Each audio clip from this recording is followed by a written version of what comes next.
दोस्तों, 1 एकड़ में टमाटर की सफल वैज्ञानिक खेती करके 5 से 7 लाख रुपए तक का नेट प्रॉफिट आसानी से लिया जा सकता है। क्यों लिया जा सकता है? इसलिए लिया जा सकता है कि टमाटर की फसल बाकी सब्जियों के मुकाबले सबसे ज्यादा उत्पादन देने की क्षमता रखती है। कितना उत्पादन दे सकती है? तो 400 से लेकर और 700 क्विंटल तक टमाटर की फसल आपको उत्पादन देके जा सकती है अगर आप सही तरीके से टमाटर की खेती करते हैं, सही समय का चुनाव करते हैं, सही वैरायटियों का सिलेक्शन करते हैं, आने वाले रोग बीमारियों की मॉनिटरिंग करते रहते हैं, यानी कि रोग बीमारियों पे अगर ठीक से काम कर लेते हैं, फर्टिगेशन शेड्यूल अगर आपका सही है तो टमाटर की फसल से इतना उत्पादन आसानी से लिया जा सकता है। लेकिन टमाटर की खेती करने का तरीका आपका अगर सही है तो 500 से लेकर 700 क्विंटल तक उत्पादन टमाटर की फसल आसानी से आपको देके जा सकती है। मंडी भावों की बात करें तो मंडी भाव भी इसके 12 महीने काफी अच्छे खासे बने रहते हैं। साल के 1-2 महीने आप निकाल दीजिए, क्योंकि कभी कभार ऐसा समय भी आ जाता है जब टमाटर के मंडी भाव बाकी सब्जियों से बिल्कुल डाउन आ जाते हैं। इतने डाउन आ जाते हैं कि आप अंदाजा भी नहीं लगा सकते, लेकिन फिर भी टमाटर की फसल सबसे ज्यादा मुनाफा आपको देके जा सकते हैं, क्योंकि इस तरह के जो भाव होते हैं वो ज्यादा समय तक टिकते नहीं हैं। क्योंकि टमाटर और मिर्ची एक ऐसी फसल है जिनकी डिमांड मार्केट में और मंडियों में हर समय पर अच्छी खासी बनी रहती है। डिमांड काफ़ी अच्छी होने की वजह से इनके मंडी भाव, एवरेज मंडी भाव ठीक ठाक मिलते रहते हैं और कभी कभी टमाटर के मंडी भाव 100-150 रुपए तक भी पार कर लेते हैं। तो भाई, अगर 100-150 रुपए तक टमाटर के मंडी भाव चले जाते हैं तब तो आपका मुनाफा जो मैंने आपको बताया है उससे आप डबल कर दीजिए। लेकिन अगर 30-40-50 रुपए के मंडी भाव भी मिल जाते हैं तब भी 5 से 7 लाख रुपए तक का नेट प्रॉफिट आप इससे ले सकते हैं, आसानी से ले सकते हैं। लेकिन टमाटर की खेती करने का तरीका आपका सही होना चाहिए, वैरायटियों का सिलेक्शन अच्छा होना चाहिए सही तरीके से। और अगर बारिश के सीजन में टमाटर की खेती करते हैं तब तो आपको इसकी खेती काफ़ी सोच समझकर और अच्छे तरीके से करनी पड़ेगी, तभी आपको इतना उत्पादन मिलेगा। लेकिन 100 बातों की एक बात है, टमाटर की खेती अगर आप बरसात के सीजन में करते हैं तो जबरदस्त मुनाफा आपको देके जा सकती है, सही समय का अगर आप चुनाव करते हैं। पूरी जानकारियां आज के इस वीडियो में टमाटर की फसल के बारे में आपको मिलने वाली हैं, इसलिए वीडियो पे लास्ट तक आपको बने रहना है। और वीडियो अगर अच्छा लगे तो वीडियो को लाइक शेयर करके चैनल को सब्सक्राइब जरूर कर दीजिएगा, ताकि खेतीबाड़ी से रिलेटेड वीडियो सही समय पर सही जानकारियों के साथ आपको मिलती रहे। नमस्कार दोस्तों, मेरा नाम है सुरेश और आप देख रहे हैं खेत किसान झुंझुनू। देखिए दोस्तों, सबसे पहले तो हम बात करते हैं टमाटर की खेती करने का सही समय क्या है। और अब जो किसान भाई टमाटर की खेती करना चाहें वो कब तक इसकी नर्सरी डालनी चाहिए और कब तक उनको प्लांटेशन करना चाहिए, मतलब अगर जिन्होंने नर्सरी वगैरह नहीं डाली है तो कब तक डालनी चाहिए। तो देखिए, 9 जुलाई को ये वीडियो मैं शूट कर रहा हूँ, तो 9 जुलाई के बाद में आप जिन किसान भाइयों ने नर्सरी ऑलरेडी डाल रखी है ना, वो तो सही समय है, प्लांटेशन कर दीजिए, कोई दिक्कत नहीं। टेम्परेचर वगैरह काफ़ी डाउन आ चुके हैं और ह्यूमिडिटी भी ठीक ठाक है, इसलिए अगर आप प्लांटेशन करते हैं तो आपका प्लांटेशन एकदम सही जाएगा। लेकिन जिन किसान भाइयों ने अभी तक इसकी नर्सरी नहीं डाली है तो अब आप सही समय है, इसकी नर्सरी डालेंगे तो भी आप लेट नहीं है। मंडी भाव भी आने वाले दिनों में सही सीजन पे आपकी हार्वेस्टिंग होगी टमाटर की, और प्लांटेशन के लायक भी आपका जो आगे जब आप प्लांटेशन करेंगे और जब आपकी टमाटर की फसल ग्रो होगी उस समय क्लाइमेट भी एकदम अच्छा मिल जाएगा उसको। तो जो किसान भाई अब नर्सरी डालना चाहते हैं उनके लिए भी एकदम सही समय है। तो चाहे तो आप नर्सरी भी डाल सकते हैं, अभी बिल्कुल लेट नहीं है। और जिन्होंने नर्सरी डाल ली है वो इसका प्लांटेशन कर दीजिए, अगस्त के पहले सप्ताह तक एकदम परफेक्ट समय है। जब अगस्त में आप प्लांटेशन करेंगे, यानी कि अगस्त के पहले सप्ताह में करें या फिर आप आखिरी सप्ताह में करें, क्योंकि अब जो किसान भाई नर्सरी डालेंगे वो अगस्त के आखिरी सप्ताह तक नर्सरी प्लांटेशन कर पाएंगे। फाइनली इस सीजन में यानी कि जुलाई और अगस्त माह में जो किसान भाई टमाटर की खेती करेंगे, आने वाले दिनों में ठीक ठाक मार्केट मिल जाएगा उनको, मतलब काफ़ी अच्छा मार्केट मिल जाएगा, बढ़िया अच्छे रेट मिल जाएंगे। क्योंकि उस समय तक दिवाली वगैरह आएगी तो उस समय पर आपके शादी ब्याह के सीज़न भी शुरू हो जाते हैं, तो उस समय पे टमाटर के जो रेट होते हैं वो काफ़ी ठीक ठाक रहते हैं।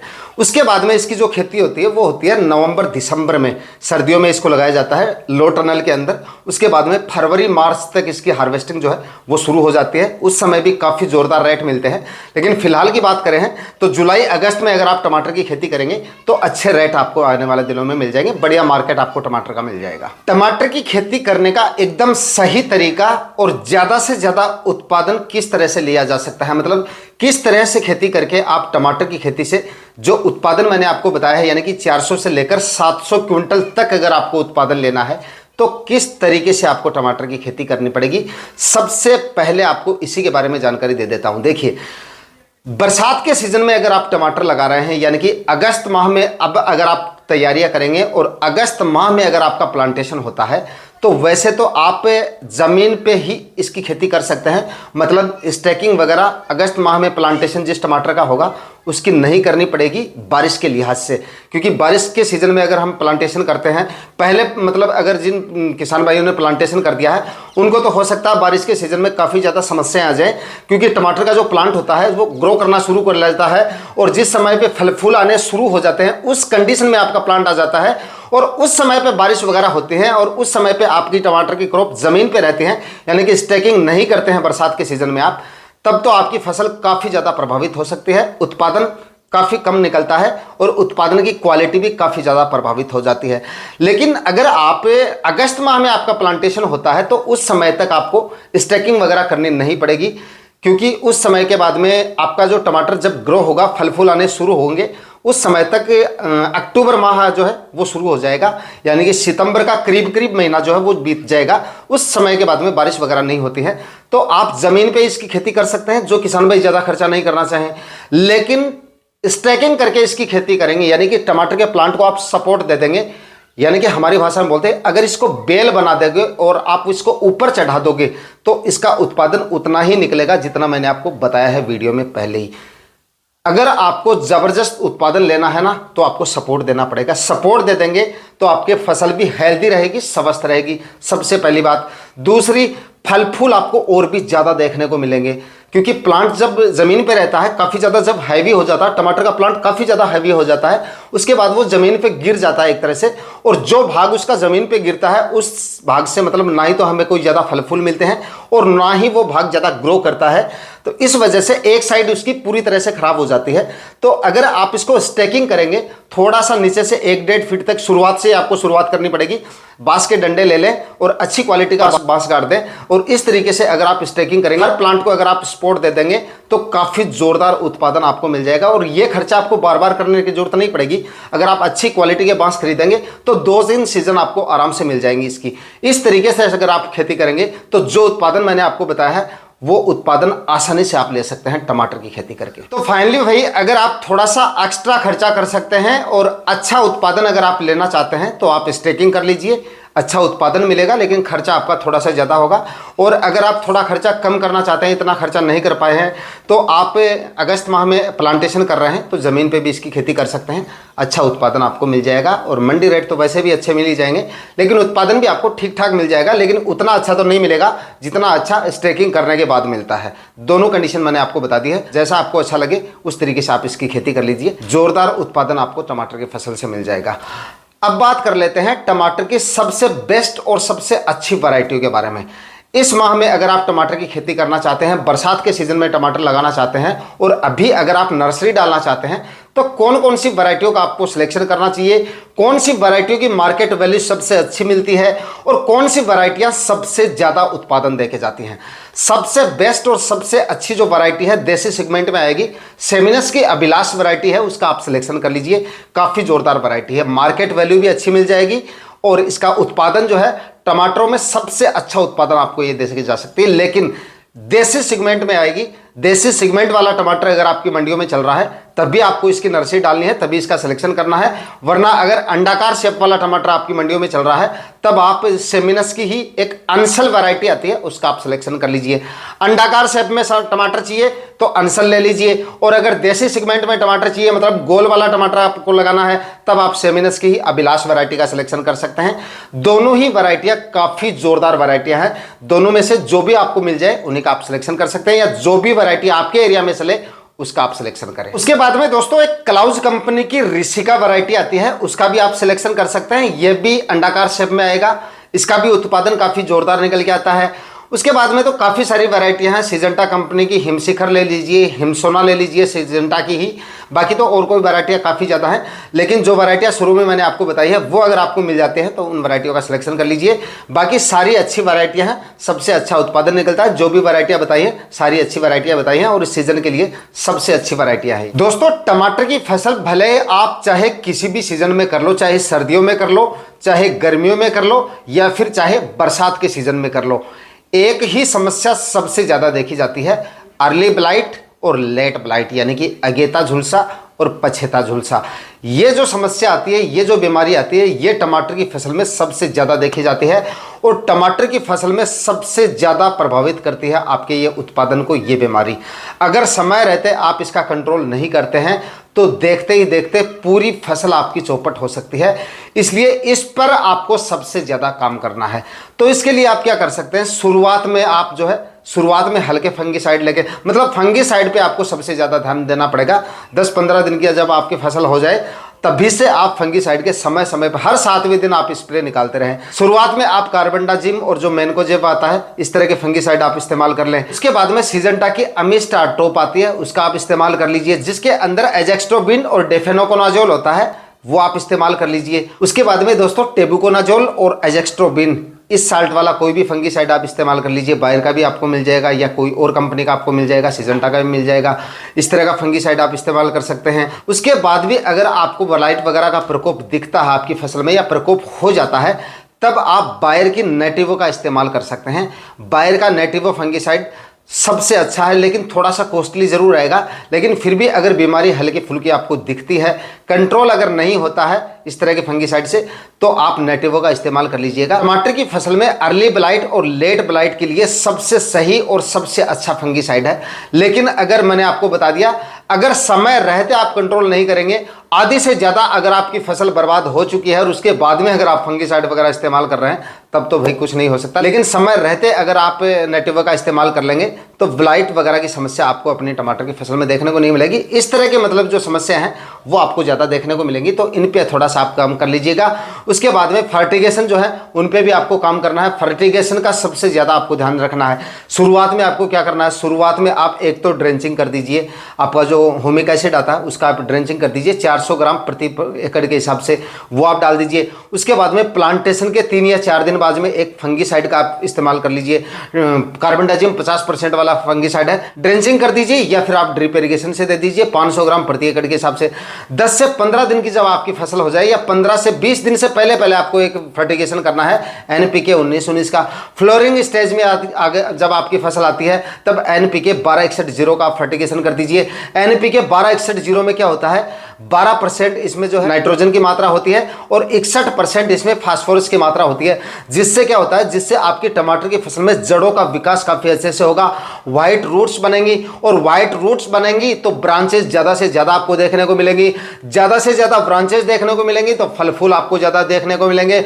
और इस अवस्था में अगर आप 1261-0 का फर्टिगेशन करते हैं तो फल फूल भी आपको काफी अच्छे देखने को मिलेंगे और फूल और फल ड्रॉपिंग की समस्या भी आपको देखने को नहीं मिलेगी। 3 kg प्रति एकड़ के हिसाब से ये फर्टिगेशन आपको करना है। उसके बाद में जब फल सेट होने शुरू हो जाए, मतलब कि 1261-0 का फर्टिगेशन आपने कर दिया, उसके 7-8 दिन बाद में आप कैल्शियम नाइट्रेट और बोरॉन का फर्टिगेशन कर दीजिए। 500 ग्राम प्रति एकड़ के हिसाब से आपको बोरॉन लेना है और 5 kg प्रति एकड़ के हिसाब से आपको कैल्शियम नाइट्रेट लेना है, ये फर्टिगेशन कर दीजिए। उसके बाद में काफी सारे फर्टिगेशन हैं जो आपको टमाटर की फसल में करने हैं, क्योंकि लंबे समय तक आपको ये उत्पादन देगी और काफी अच्छा उत्पादन देगी। अच्छे तरीके से अगर फर्टिगेशन शेड्यूल आपका सही रहेगा तो टमाटर की साइज भी आपको अच्छी मिलेगी और फल फूल यानी कि फल भी आपको काफी ज्यादा मात्रा में मिलेंगे, यानी कि उत्पादन आपका काफी अच्छा जाएगा अगर ये फर्टिगेशन समय रहते आप करते रहेंगे। देखिए, कैल्शियम और बोरॉन की डेफिशिएंसी आपकी टमाटर की फसल में नहीं होनी चाहिए, वरना आपको काफी ज्यादा परेशान कर सकती है ये माइक्रो न्यूट्रिएंट। अगर आपकी टमाटर की फसल में इनकी कमी रह जाती है तो कैल्शियम नाइट्रेट और बोरॉन का फर्टिगेशन अवश्य आपको करना है बताई गई अवस्था में। उसके बाद में कैल्शियम नाइट्रेट और बोरॉन देने के बाद में आपको देना है NPK 05234, ये फर्टिगेशन भी आपको करना है। उसके 7 दिन बाद में क्या करना है, 7 दिन बाद में आप 13-045 ले लीजिए। NPK खादों का आप जो है फर्टिगेशन करते रहेंगे तो टमाटर की फसल ताबड़तोड़ उत्पादन देने की क्षमता रखती है अगर आपका स्प्रे मैनेजमेंट और फर्टिगेशन शेड्यूल सही रहेगा। स्प्रे में आपको इंसेक्टिसाइड पे ज्यादा काम करने की जरूरत नहीं है, ज्यादा रोग बीमारी आपको ज्यादा परेशान नहीं करेंगी, सिर्फ ब्लाइट वगैरह का समस्या जो है वो ज्यादा आती है, तो फंगीसाइड पे आपको थोड़ा ज्यादा काम करना है। बाकी इंसेक्टिसाइड पे आपको उतना ज्यादा काम नहीं करना है। शुरुआत में क्या करना है, शुरुआत में आप एमिडाक्लोप्रिड 17.8% में आता है वो ले लीजिए। उसके बाद में थाइमेथोक्सम 25% WG फॉर्म में मिलेगा वो ले लीजिए। उसके बाद में 70% में आपको एमिडाक्लोप्रिड दोबारा ले लीजिए। उसके बाद में सिजेंटा की अलिका आती है उसका आप ले लीजिए। मतलब कि जब भी आप फंगीसाइड का स्प्रे करें साथ में इंसेक्टिसाइड लेते रहें, और इंसेक्टिसाइड बदल बदल कर आपको लेना है ताकि किसी भी तरह के रस चूसने वाले कीटों का प्रकोप और सुंडी वगैरह का प्रकोप भी आपको देखने को ना मिले।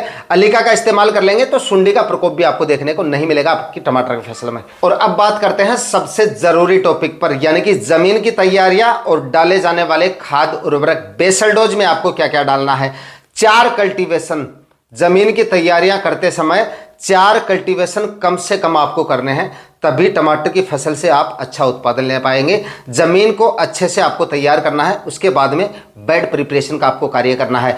तो 4 कल्टीवेशन करें, लेकिन कल्टीवेशन शुरू करने से पहले कम से कम 5 ट्राली सड़ी हुई गोबर की खाद आपको डालनी है।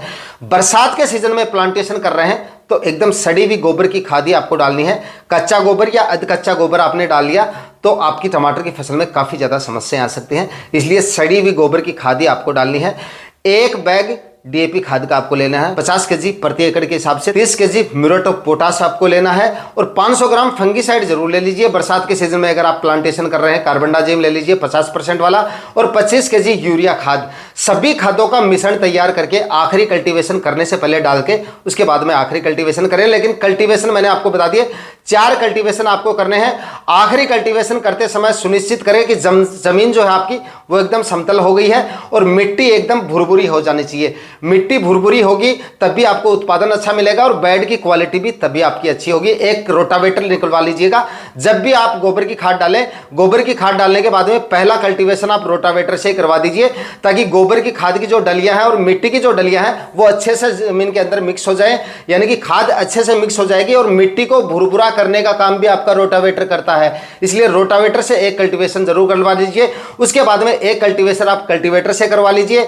एक कल्टीवेशन यानी कि आखिरी का जो कल्टीवेशन है वो आप हेरो से करके उसके बाद में बेड प्रिपरेशन का कार्य शुरू करना है।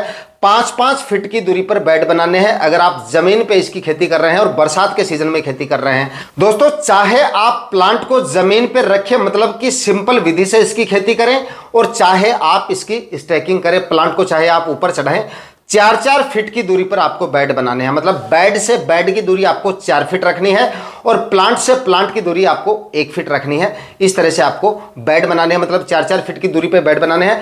और उसके बाद में 25 से 30 माइक्रोन की प्लास्टिक मल्च आपको अवश्य लगानी है। उसके बाद ही आपको प्लांटेशन करना है। प्लांटेशन के बाद में होने वाले स्प्रे और प्लांट जो आपको फर्टिगेशन वगैरह है वो मैंने आपको बता दिए। शुरू में ह्यूमिक एसिड का एक फर्टिगेशन आप जरूर करें, ड्रेंचिंग कर दें, क्योंकि इससे व्हाइट रूट्स जो है वो अच्छे से बनती हैं। जड़ों पे मतलब काफ़ी अच्छे तरीके से काम करता है, जड़ों का विकास काफ़ी अच्छे से होगा इससे। तो जड़ों का विकास अगर होगा तभी आपका प्लांट अच्छे से ग्रो करना शुरू करेगा। तो ये ड्रेंचिंग अवश्य करें, और एक ड्रेंचिंग जो फंगीसाइड की है वो आप कर दें। पहले आप फंगीसाइड ले लीजिए, उसके बाद में आप ह्यूमिक एसिड ले लीजिए। अगले दिन या 2 दिन का गैप देके कर सकते हैं, लेकिन पहले आप एक फंगीसाइड का जो ड्रेंचिंग है वो जरूर कर दें प्लांटेशन करने के 2 या 3 दिन बाद में। तो दोस्तों, फाइनली टमाटर की फसल के बारे में मैंने अपनी तरफ से कंप्लीट जानकारियां आपको देने की कोशिश की है। फिर भी अगर कोई चीज छूट गई है या आपके दिमाग में कोई सवाल है, कमेंट सेक्शन में आप जाके पूछ सकते हैं, जवाब देने की कोशिश करूंगा। आज के वीडियो में इतना ही। वीडियो अगर इंफॉर्मेटिव रहा तो वीडियो को लाइक शेयर करके चैनल को सब्सक्राइब जरूर कर लीजिएगा। मिलते हैं किसी और वीडियो में नए टॉपिक के साथ, तब तक के लिए जय हिंद, वंदे मातरम।